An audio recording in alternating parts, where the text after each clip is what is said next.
கடவுளுடன் காலை வணக்கம். புனித மத்தேயு எழுதிய நற்செய்தி 9ஆம் அதிகாரம் 14 முதல் 15 வரை உள்ள இறை வார்த்தைகள்.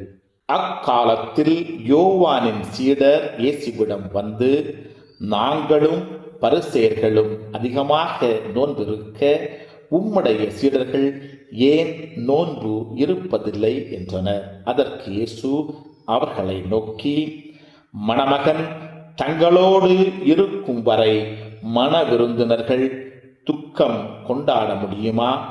மணமகன் அவர்களை விட்டு பிரிய வேண்டிய காலம் வரும், அப்போது அவர்களும் நோன்பு இருப்பார்கள். கிறிஸ்துவின் நற்செய்தி. இந்த நாள் இனிய நாளாக அமைய வாழ்த்துக்கள்.